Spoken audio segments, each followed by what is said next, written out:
네, 시사본부가 연말을 맞아 특집 인터뷰들을 준비하고 있습니다. 2022년을 정리해보고 내년을 또 전망해보는 주제들로 채워질 예정인데요. 오늘은 그중에서도 특별한 전문가를 한 분 모셨습니다. 지금도 엄청나게 생겨나고 있는 데이터들을 모아 분석해서 미래를 예측하는 분이시죠. 마인드마이너 송기령 바이브컴퍼니 부사장이 스튜디오에 직접 나와 계십니다. 자, 부사장님 어서 오세요. 네, 안녕하세요. 반갑습니다. 네. 송기령입니다. 항상 멋지십니다. 감사합니다. 자, 이렇게 마인드마이너 이렇게 소개를 드렸는데 청취자분들에게는 뭐지? 생소한데 자, 어떻게 좀 설명해 주시겠어요? 우리가 일상적으로 살면서 남기는 흔적들이 굉장히 많거든요. 네. 뭐 트위터, 블로그, 뭐 인스타그램 그런 수많은 정보들을 남기고 계신데 네. 그 정보들 속에 들어있는 패턴을 본 다음에 우리 사람들의 마음을 이해하려고 노력하는 직업을 제가 가지고 있어요. 근데 그런 일들을 저는 마이닝 마인스, 사람들의 마음을 캔다라고 정의했고 네. 그 일을 하는 사람이니까 마인드 마이너라고 스스로 소개하고 있습니다. 네. 자, 마이너 그러면 저는 광부죠. 예, 네. 마음속을 캐는. 네네. 자, 여기에 당신의 욕망이 보인다. 또 상상하지 말라. 최근에는 이 just do it 이런 말이 있는데 그게 아니고 don't just do it. 그냥 하지 말라. 이런 책도 내셨고요. 자, 이 내용을 보면요. 아무것도 그냥 하지 마라 이게 아니고 먼저 생각부터 하고 움직여라. 이런 느낌이에요. 자, 앞서 말씀하신 것처럼 이 데이터를 통해서 미래를 예측하시고 또 마음속을 캐내시니까 데이터에서 어떻게 미래를 볼 수 있을까요? 저희는 그 예측이란 말보다 이해라는 말을 선호합니다. 그러니까 우리가 좋아하는 것들은 남고 우리가 좀 꺼리는 것들은 아무래도 좀 제한되겠죠. 네. 그렇기 때문에 우리의 지금의 선호가 미래를 만든다라는 것을 이제 발견한 거예요. 네네. 그래서 현재 그다음에 과거에 우리들의 선호를 전부 다 저희는 측정할 수 있으니까 그를 기반으로 합의점의 변화에 대한 부분들을 이해하는 작업들을 이제 미래를 본다라고 한 거고요. 네네. 그래서 제가 원래 이 책을 처음에 냈을 때 이 세 번째 책의 제목이 일어날 일은 일어난다였어요. 저희 지난 한 10년 넘는 데이터를 쭉 펼쳐보았는데 저희가 이런 형태의 변화가 선명히 보인다라는 것들이 실제로 시간차를 두고 한국 사회에 벌어지는 걸 이제 확인하게 됐고 네네. 그래서 그런 것들을 정리해서 책으로 낸 것이었고요. 그래서 저희는 현재 그다음에 과거를 통해서 미래를 보는 일을 하고 있구나라는 걸 다시 한번 확인할 수 있게 된 거죠. 네. 정말 과학적인 답변이신 게 저희는 예측도 가끔 농담 삼아 예언 이렇게 하는데 그거보단 이해. 지금 예. 선호하는 것들이 미래를 만든다. 그렇죠. 네. 지금 보니까 이렇게 될 것 같은데 시간차는 있지만 그렇게 되더라. 네네. 일어날 일은 일어난다. 자, 그런데 이제 좀 혼란스럽습니다. 저도 청취자분들도. 왜냐하면 세상이 너무 빨리 변하고 네. 있기 때문에 그런데 이 속도가 빨라서 적응도 힘든 이거 어떻게 따라잡지? 걱정이 커진단 말이에요. 근데 코로나19 상황에서는 그 속도가 좀 더 빨라진 거 아닌가요? 그러니까 이거를 어떻게 설명드리고 싶냐 하면 혁신을 네. 이렇게 강요받고 있는 것이 아닌가. 그러니까 우리가 이런 얘기죠. 그러니까 병원 갈 땐 말이야 미리 병원에 있는 분들한테 내가 현재 감염되지 않았다는 것을 좀 알려드리는 게 더 공중보건에 도움이 돼. 네. 뭐 이런 내용이었죠. 근데 지금은 그거를 먼저 날라오는 그런 서베이 툴 같은 걸 통해서 네네네네. 스스로를 이제 설명하고 맞아요. 그다음에 QR 코드를 다운로드 받아서 보여드리고 맞아요. 그다음에 문이 열리면 얼굴 인식하는 소프트웨어가 들어있는 카메라를 통해서 나의 마스크를 썼는지 그렇죠. 더 나아가서 온도가 얼마인지를 재고 이런 것들을 전부 다 자동화하고 있잖아요. 맞아요. 또 한국에 있는 분들이 그걸 너무 잘하세요. 그러다 보니까 예전 같았으면 좀 불편해 혹은 어려워 했던 것들도 우리가 한꺼번에 사회 변화 때문에라도 안 할 수 없게 된 거고 맞습니다. 그러다 보니까 어느 순간인가 사람들이 중간에 관여하지 않는 자동화라는 게 혜택이 있구나. 네네. 우리가 배울 때 좀 힘들지만 네. 이걸 통해서 공중보건을 넘어선 효율화에 대한 부분들을 도모할 수 있겠구나라는 것들 이야기 된 거고 그러다 보니까 이제 혁신이 상당한 수준의 어떤 네네. 우리에게는 어떤 강박 내지는 새로운 형태의 적응을 강요하고 있는 거죠. 네. 그러면 이제 어떤 일이 벌어지느냐. 그 일을 했던 분들 혹은 연결된 산업 자체가 더 많은 혁신을 하도록 이렇게 강제되어지거나 혹은 압력이 들어오기 시작하죠. 네. 그러면 이제 나의 일도 자연스럽게 혁신에 대한 부분들에 어떤 따라올 수 있을 만큼의 경쟁력을 확보해야 되기 때문에라도 어려워지고 있는 거예요. 네네. 여기에 또 연결된 거는 그 사이에 있었던 수많은 대안들이 이제 실험을 통해서 입증되어지고 있죠. 예를 들어서 그런 얘기 하거든요. 우리 뭐 스카이프 같은 툴이 있는데 네네네. 사람들 얼굴 보면서 대화하는 회의 툴 같은 화상 대화. 거. 근데 그게 봤더니 2003년도에 네. 이미 개발돼 있었더라고요. 근데 2020년도가 되어서 20년 팬데믹 때 지나서. 우리는 이제 일상적으로 그런 툴들을 써본 거죠. 네. 뭐 주민이 뭐냐 많이 있었으니까. 그래서 알게 된 건 뭐였냐면 툴의 문제가 아니다. 우리의 환경에 적응에 그다음에 거기에 따르는 어떤 엄밀함을 요구받을 수 있을 만큼의 시급성 네. 이런 것들이 변화의 촉매가 되었기 때문에 변화가 엄청 빨라졌고 그걸 통해서 효용성이 확보된 것들은 팬데믹이 종료된 후에라도 우리 삶에 있어서 쓰이겠죠. 네. 그러니까 변화의 인자가 늘어나고 속도가 빨랄 수밖에 없기 때문에 우리도 이제 느끼고 있는 거예요. 뭔가 오고 있다라는 걸 네. 느끼고 있는 거죠. 그래서 말씀하신 대로 기술의 속도는 이미 빨랐지만 네네. 사람의 속도가 이제 거기에 맞춰가고 있는데 가속도가 붙는 것 같다. 이런 생각이 듭니다. 숨가쁘죠. 네. 이유가 어떤 형질은 굉장히 오랜 시간 동안에 우리 몸에 축적된 것인데 네. 우리가 그거를 인지하고 우리 삶을 바꾸려는 행위는 에너지가 요구되잖아요. 근데 이제 지금까지는 선택의 문제였다면 이제부터는 선택이 아니라 해야 하는 것으로 움직였을 때 네. 네. 그걸 쉽게 해내시는 분도 계시겠지만 그렇지 않은 분도 있을 거고 그랬을 때 새로운 형태의 규칙을 어떻게 만들 것인가에 대한 부분들은 네. 모두에게 숙제로 다가오고 있는 중이죠. 아니 그래서 저도 좀 혁신을 빨리 따라잡는다고 생각을 하는데 2020년 보면은 코로나 상황에서 고3인 아이가 학교를 안 가는 거예요. 고3이 학교를 안 가면 대학을 어떻게 가나? 근데 지금 대학생이 됐는데 보니까 줌으로 다 해요. 네네. 너 학교 안 가니? 지금 수업 받고 있어. 뭐 이런 분위기더라고요. 이게 끝도 없이 나오는 게 메타버스도 막 늘어나고 있고. 네, 처음은 이거였죠. 감염의 우려 때문에 이제 온라인으로 하는 새로운 형태의 교육 방식이 시도되어진다. 네. 조금 있으니까 그 얘기 나왔었어요. 이제 좀 안정화되는 것 같기 때문에 다시 학교에 나와서 수업을 받으세요 그랬더니 맞습니다. 온라인으로 하면 안 되나요? 그렇죠. 이게 나오고요. 또 한 가지 뭐가 나오냐면 라이브로 하는 수업보다 미리 이렇게 녹화된 걸 선호해요가 나오는 거예요. 네네네네. 그래서 왜 그러냐고 그랬더니 원할 때 들을 수도 있고요. 그다음에 1배속은 좀 힘들어요. 그러니까 미괄식으로 천천히 얘기하시면 네. 이게 그만큼의 인내력을 요구하는데 네. 그렇지가 않고 1.5배속으로 이렇게 들으면 빨리빨리 진행되기 때문에 맞습니다. 시간을 아낄 수 있어요. 이런 얘기 나오거든요. 그렇죠. 그때 나오는 거 뭐였냐면 꼭 한국의 수업을 들어야 되나요? 뭐 다른 나라에 더 좋은 수업이 있던데 네네네. 그걸 통해서 해결할 수 없나요? 더 나아가서 본다면 근데 지금 전 세계적으로 우리가 뭐 직업을 바꿀 때 좀 도움이 되는 사이트들에서 네. 그런 무크라든지 그런 새로운 그렇죠. 형태의 교육의 과정을 수료한 것을 학점으로 인정해 주는 게 나오기 시작했어요. 아. 그러면 굳이 여기서 학업을 끝내야 되나 이런 식으로 확장되어지는 거예요. 네네네네. 그래서 전제가 무너지면 그 다음의 것들도 다 바뀌거든요. 이야. 이런 부분들을 이제 우리는 마주하게 된 거죠. 학교 소속의 경계도 이제 허물어질 것 같습니다. 네네. 자, 데이터에서 욕망을 포착할 수 있다. 이게 송 부사장님 떠올리면은 저는 이게 늘 떠오르는 격언 같은 말이에요. 그런데 이제 이 어떤 점에서 욕망을 볼 수 있는지 궁금해요. 사례를 좀 드실 수 있습니까? 네네. 우리 일상생활에서 느껴지고 있는 우리의 일상적인 하고 싶어하는 것들, 네. 그다음에 좀 부족했던 것들을 저희는 계속해서 바라보니까요. 그를 기반으로 이제 변화에 대한 걸 보고 있는데 오히려 변화의 방향성이 좀 일정한 것들이 있더라고요. 네네. 그래서 예를 들어서 뭐 혼자 하는 것들이 익숙해지고 있는 것들.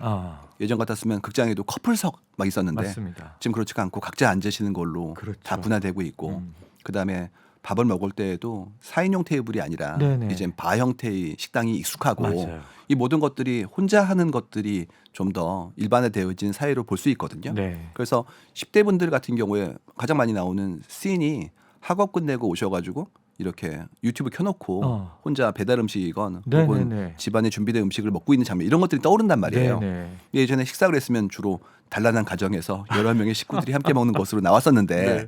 이제 이런 형태의 변화가 상당히 우리 사회에서 병해진 순서대로 가고 있는 것을 보여지는 거죠. 네. 그래서 첫 번째가 이제 혼자 살게 되었다라는 것들, 1인 문화에 네. 대한 것들을 많이 보여왔고요. 두 번째는 장수 이슈예요. 예.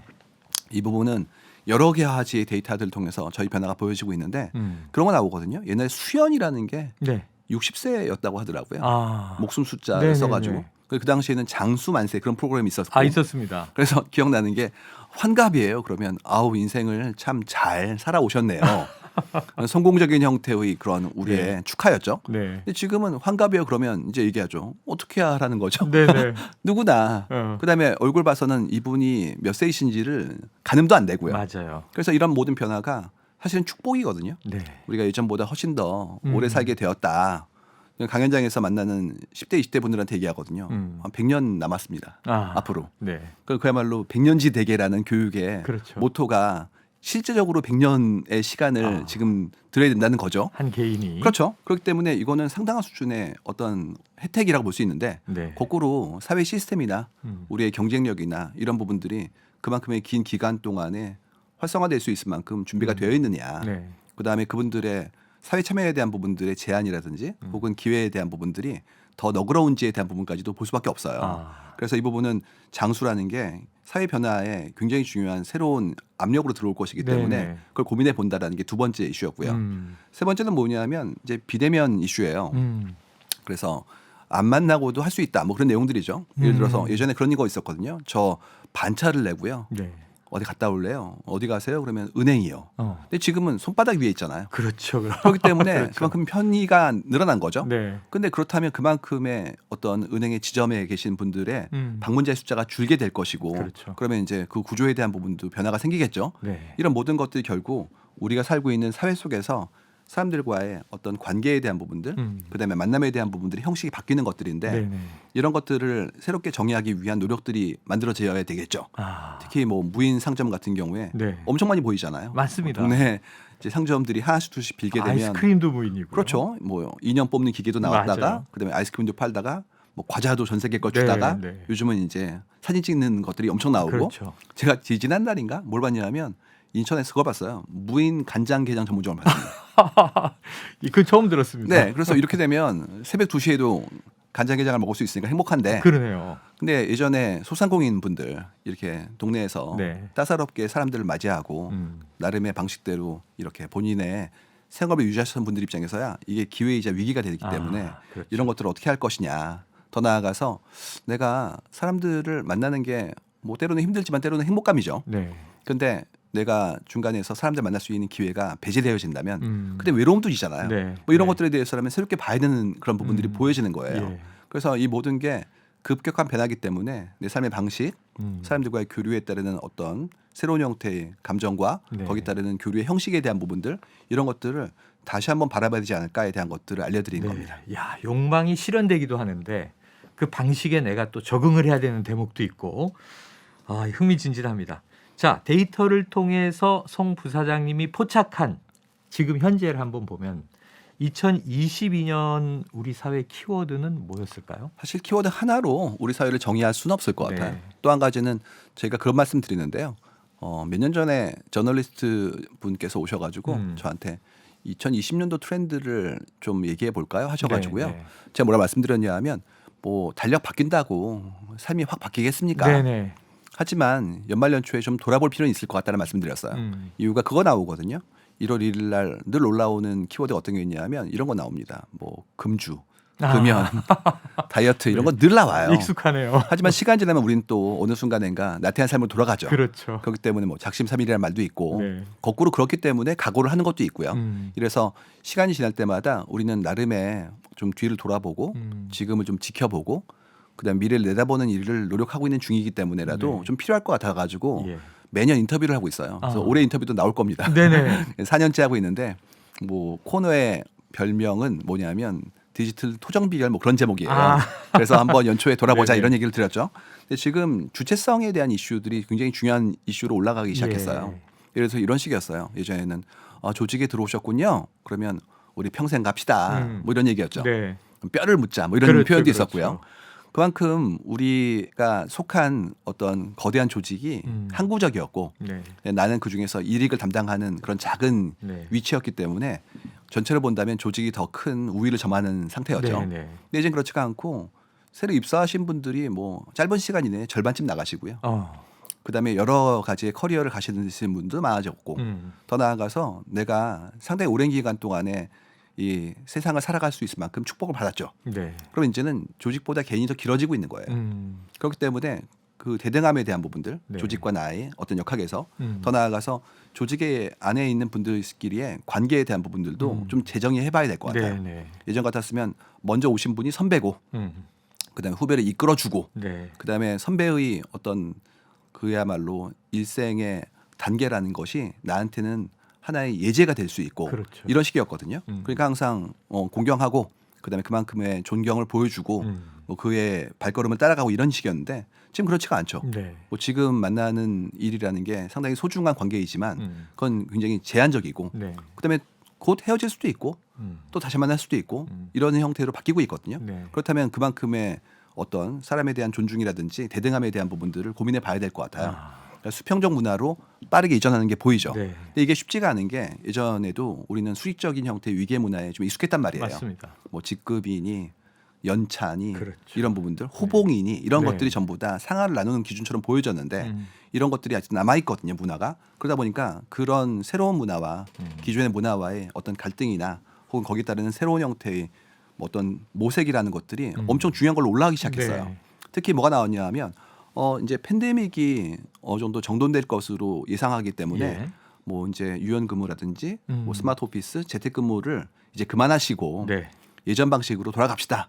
그랬을 때 많은 기업들에서 뭐 싫은 대우가 나온 거예요. 아, 미국은 막 터져 나오는 것 같아요. 계속해서 지금 이게 엄청나게 많이 나오고 네. 있고요. 그러다 보니까 뭐가 나오냐면 싫은데요.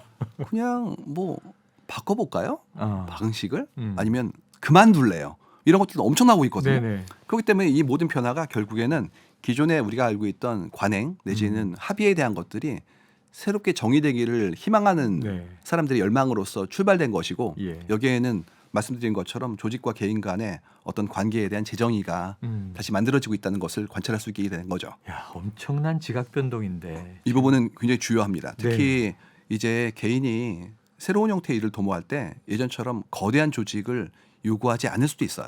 예를 들어서 예전 같았으면 뭐 방송국이다. 그렇죠. 그러면 이제 그야말로 뭐 전파라든지 채널에 네, 대한 네. 부분들의 인허가도 필요하겠고 네. 거대한 방송 장비도 있어야 되겠고 맞아요. 뭐 기술을 담당하신 선임들 그다음에 진행을 도와주신 분들 엄청 많았단 말이에요. 맞습니다. 근데 지금은 진행자님께서도 직접 네, 하실 네. 수 있죠. 그냥, 유튜브에. 예, 간단하게 네. 웹캠만 하나 있으면 그렇죠. 마이크하고. 플랫폼은 이제 공평하고 평등하고 그렇죠. 나는 컨텐츠를 가지고 있다면 기술이라든지 투자에 대한 부분들이 예전보다 훨씬 더 가벼워진 거거든요. 네. 그러니까 지능적 협업 체제가 만들어지게 된 거예요. 어. 그러니까 어떤 일이 벌어지냐 하면 그냥 그 구조에서의 어떤 불합리한 부분이 보이거나 나의 어떤 선호가 그렇지 않은 경우에는 혼자 할래요. 네. 근데 이런 일들이 벌어지기 시작한 거예요. 방법은 다 있고 그러니까 길도 있고. 예전처럼 이렇게 나와의 관계가 항구적이지 않을 수 있다는 것을 우리가 네. 느끼고 있는 거죠. 아. 그럼 어떤 일이 벌어지냐 하면 그분들 하나하나의 요구를 더 세밀하게 듣고 아. 거기에 대해서 부응하는 작업들을 하지 않으면 네. 좋은 분들을 함께 할 수가 없다는 걸 알게 된 거예요. 예. 그래서 지금 많은 기업들이 좀 더 구성원 분들에게 더 예전보다 의견을 상세히 듣고 그분들의 원하는 것들을 들어주는 모드로 간 이유가 이제는 개인과 조직 간의 관계에서 이 대등함에 대한 부분들이 도모되고 있다라고 네네. 설명할 수가 있습니다. 아유, 말씀하신 대로 예전에 저 입사할 때는 뭐 군대식이었죠. 그러니까 늘 느꼈던 게 그거였어요. 뭐 새로 들어오는 구성원 분들에게 좀 더 친절히 설명하세요. 그러면 말씀하시는 게 우리 때는요. 아, 그렇죠, 그렇죠. 더 힘들었어요. 옛날 라떼는- 얘기하시면 안 되죠. 네네. 옛날엔 회의실에 재떨이가 있었습니다. 아, 네. 원시 시대죠, 원시 시대. 자, 코로나 시대를 통해 변화를 겪으면서 기존의 가치관이 흔들리고 있다. 지금 말씀하신 이 주체성, 네네. 이제 개인과 조직의 어찌 보면 권력이 대등해졌다. 네네. 혹은 앞으로는 개인이 더 우위다 이런 느낌도 드는데, 그러면 이제 기존의 가치관이 완전히 흔들리면서 격변을 하면 또 새로운 가치관도 대두되지 않겠습니까? 꾸준히 합의되어지고 네. 현명한 분들이 모이셨기 때문에 그만큼의 새로운 방식에 대해서 도모하고 있죠.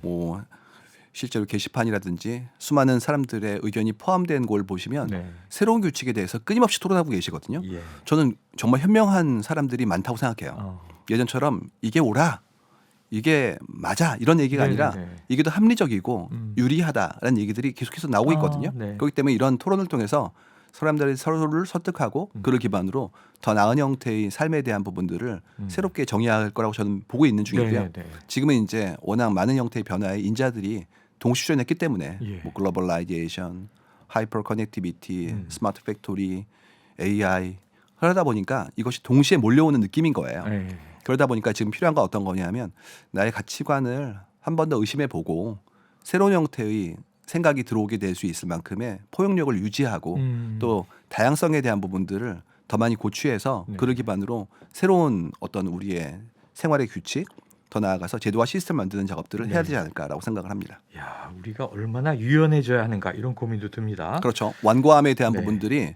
뭐 굉장히 항구적으로 네. 변화가 적은 시기에는 의미가 있을 수도 있지만 격변의 시기에는 오히려 독이 될 수도 있다라는 부분들을 이야기 시작하는 거죠. 네, 이게 약인지 독인지도 또 우리가 어떤 상황에 처해 있는지에 따라 결정이 달라집니다. 그러면서 이제 우리 한국 사회, 뭐 우리가 또 한국인이니까요. 조금 고민이 됐던 부분들이 전 부사장님 말씀 통해서 이거 희망인가 생각한 게 이전보다 투명해졌다. 투명해지고 있는 것은 확실합니까? 단계별의 과정들이 전부 다 남거든요. 네. 그러니까 이런 거 많이 나왔어요. 이번에 이런 기획안은 누가 쓴 거죠? 그러면 예전 같았으면 저희 3팀입니다. 그러면 3팀 잘했네요. 이거였단 말이죠. 네네네. 근데 지금은 뭐 김 매니저님께서 87%를 네. 박 매니저님이 나머지 13%를 그러면 권 매니저님은 뭐 하셨죠? 그럼 과정별로 팀인데도. 단계가 다 나와요. 기여도, 진척률 실시간으로 남거든요. 네네. 또 예를 들어서 저희 때 기억나는 게 그거 있었거든요. 자율학습 사실 자율이 아니었죠. 자율 아니었죠. 타율학습. 네, 그러면 이제 좀 빠른 친구들은 아우 나는 나간다. 뭐 책상 빼서 화장실에 숨기고 네. 담을 넘어서 네. 나가서 극장을 간다든지 그런 예전에 월담. 무용담 같은 거. 네. 근데 요즘은 학생분들이 학원 안 가거나 그러면 학부모한테 문자가 갑니다. 그렇죠, 그렇죠, 맞아요. 출결석을 RFID로 네. 관리하고 있기 때문에 단계별로 다 남거든요.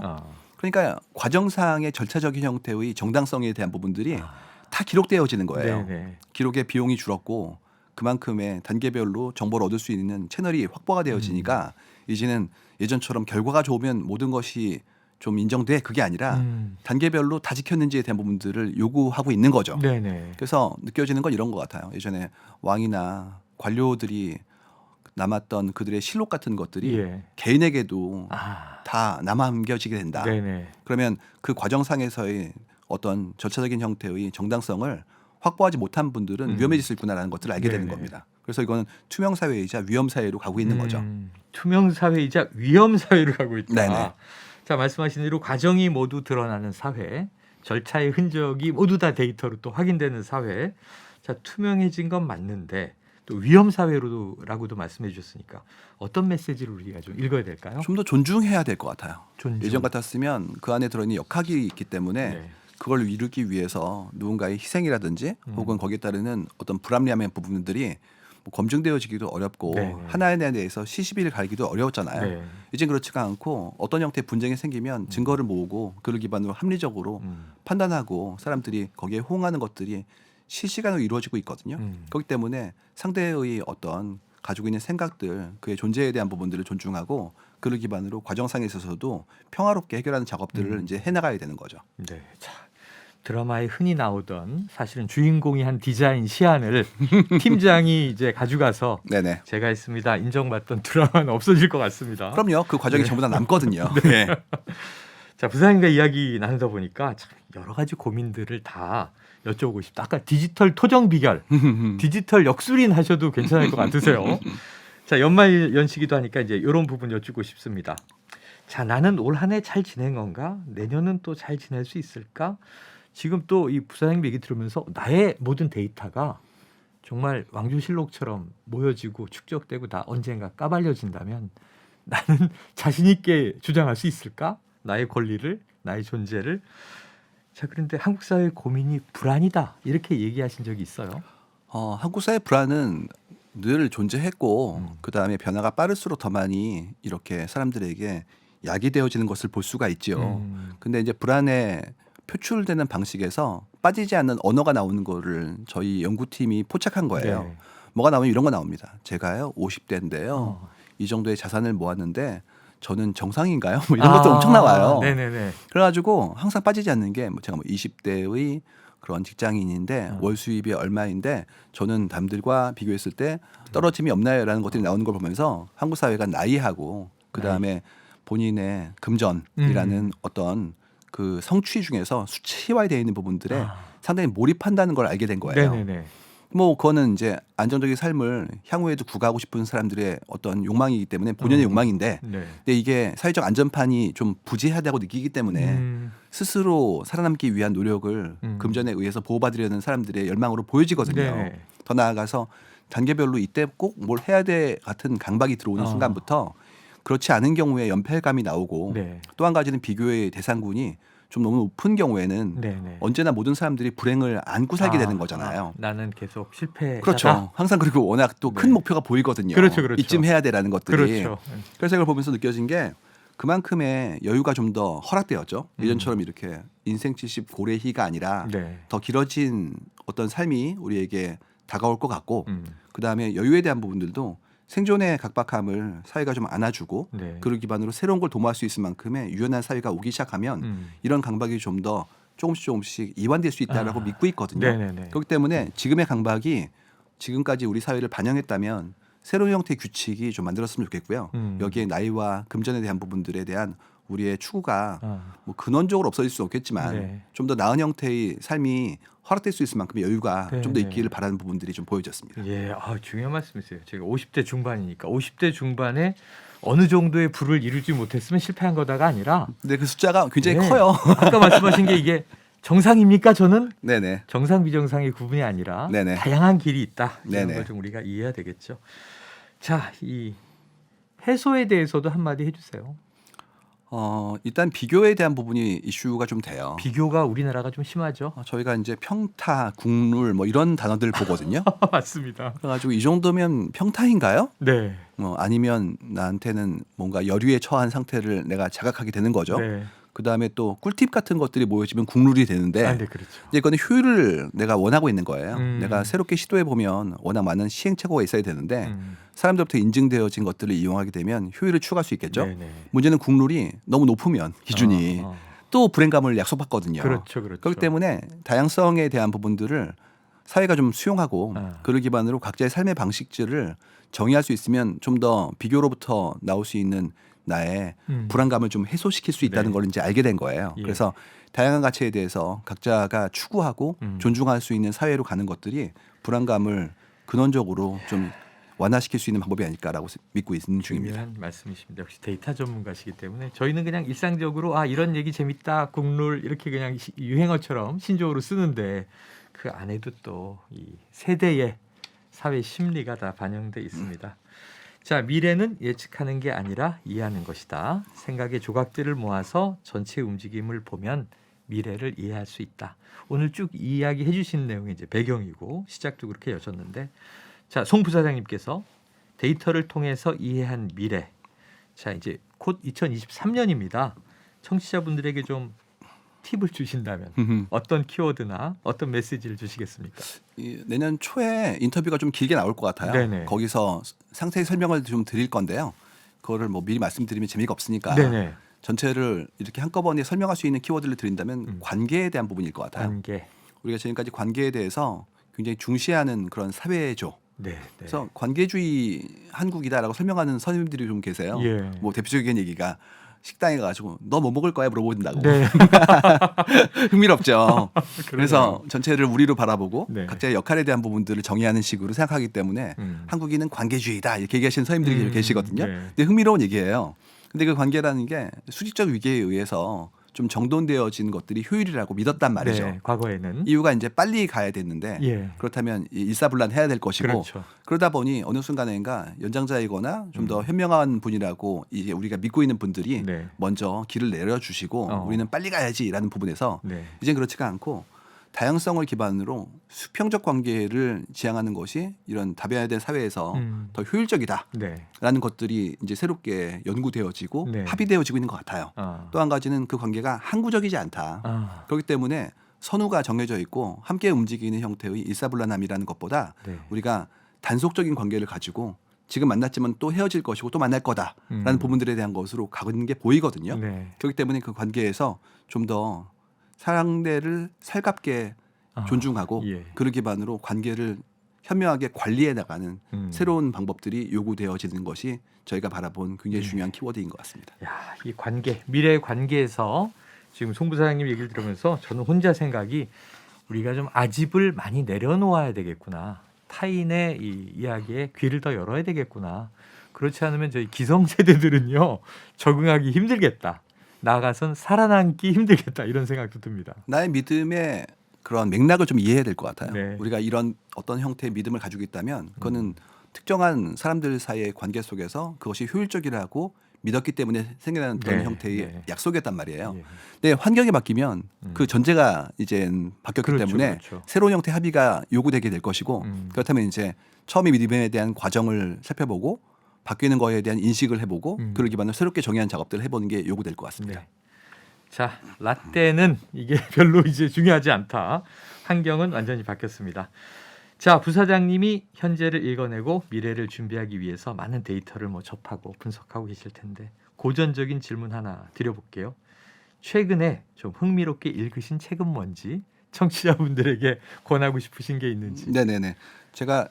저도 이제 글을 쓰는 일을 하고 있고 그렇죠. 책을 내고 알리는 일을 하다 보니까 출판사 분들께서 저한테 책을 좀 보내주세요. 네네. 흥미로운 책이 나오면 읽어보고 괜찮으면 추천하라고 하셔가지고 네네. 읽은 책들이 좀 있거든요. 예. 최근에 제가 봤던 재밌는 책들을 좀 알려드리면 그 슈퍼팩트라는 책이 있어요. 팀 하포드 선생님이 쓰신 책인데 이건 뭐냐면 데이터에 의해서 전도되지 않는 법이에요. 아. 그래서 데이터를 바라보면 어떤 거는 좀 이게 편향되어지거나 네네네. 혹은 전체를 침소봉대하는 것들도 보여지죠. 정치권에서 많이 나옵니다. 저희 시사본부에서 다루다 네네네. 보면. 여러 데이터들이 보이니까 그래서 어떤 것들이 진실을 말하는 데이터로서 이렇게 검증되어지고 입증되어지는지에 대한 부분들을 정리한 책이거든요. 네. 그래서 흥미롭습니다. 네. 또 한 가지는 Diversity Power라는 책이 새로 나왔는데요. 아. 이건 다양성에 대한 책이에요. 네. 근데 우리는 보통 다양성을 이렇게 생각합니다. 다양한 분들을 배려해야지. 그것이 옳기 때문이야. 이렇게 politically correct하다는 부분들을 얘기하거든요. 윤리적으로. 근데 여기는 그렇지가 않고 다양성이 유리해라고 얘기해요. 아. 이유가 더 다양한 형태의 인풋을 받으면 그를 기반으로 급변하는 사회 속에서의 유연성을 기반으로 한 대처가 네. 가능할 수 있기 때문에 네. 이런 것들이 요구되어진다라는 것들을 말씀하시거든요. 네. 그렇기 때문에 다양성에 대해서 이제 우리가 받는 압력이 커지고 있는 것이 음. 그것이 올바른 것도 있고 그다음에 우리 사회의 변화의 속도가 빨라지기 때문에라도 그런 부분들을 수용해야 되는 상황이 된 거죠. 그랬을 때 이거를 수동적으로 바라볼 게 아니라 능동적으로 바라봐야 되는 이유를 설명하는 책이에요. 네. 그래서 의미가 있다고 볼 수가 있고요. 그다음에 제가 최근에 시추했던 책은 데이터는 어떻게 인생의 무기가 되는가라는 책인데 이거는 진짜 많이 팔렸어요. 네, 제가 네. 많이 알려드렸거든요. 예. 이거 정말 재미있는 게 일상적 우리의 어떤 의사결정에서 데이터로부터의 어떤 교훈이 상당히 삶을 살아가는데 도움이 된다는 걸 알려드리는 책이에요. 네. 뭐 예를 들어서 배우자를 만난다거나 이사를 한다거나 뭐 이런 행태를 할 때마다 행위를 할 때마다 데이터가 어떻게 도움이 되는지 알려드리는 책이고요. 생활의 지혜가 있네요. 그렇죠. 정말 의미 있습니다. 네. 그다음에 제가 최근에 봤던 책들은 다니엘 핑크의 후회 재발견이에요. 아, 들고 예. 왔는데 이 책도 재밌어요. 보통 우리는 후회하지 마 이런 얘기를 듣는단 말이죠. 네네. 근데 이분은 후회가 때로는 도움이 돼라는 얘기를 설명한 책이에요. 네. 그래서 이것도 한번 읽어보시면 연말 연초에 좀 도움이 되실 것 같고요. 아. 마지막 책은 이 책입니다. 아. 이건 제가 서점에서 이제 무심코 집은 책인데요. 정말요. 선택된 윤리라는 책이에요. 네. 제목이 재밌어요. 제목이 메타 선진국은 어떻게 작동하는가라는 책이거든요. 네네. 근데 봤더니 공부를 하신 선생님께서 본인의 공부의 과정을 이렇게 기술하신 책이에요. 네. 근데 아마도 필명으로 쓰셨을 것 같아요. 이영수 선생님이라고 하셨는데 네. 이분이 우리가 생각하는 이상적인 국가의 어떤 모습을 상정하고 네. 그런 모습이 만들어지기까지의 사람들의 어떤 치열했던 토론과 논의의 과정 자체를 기술한 책이라서 네네. 연말에 읽어보시면 좀 좋은 책일 것 같습니다. 지금 다 읽어봐야 될 것 같습니다. 데이터가 무기가 된다 그러시니까 이 무기가 들어가면 일단 무조건 사서 내년에 또 생존 투쟁을 준비해야 될 것 같고요. 네네. 자, 오늘 이 미래에 대한 또 해안에 이어서 이런 좋은 책들까지 소개해 주셨습니다. 오늘 말씀은 또 아쉽지만 여기서 정리해야 되겠네요. 말씀 고맙습니다. 감사합니다. 네, 지금까지 마인드 마이너 송기령 바이브 컴퍼니 부사장이었습니다.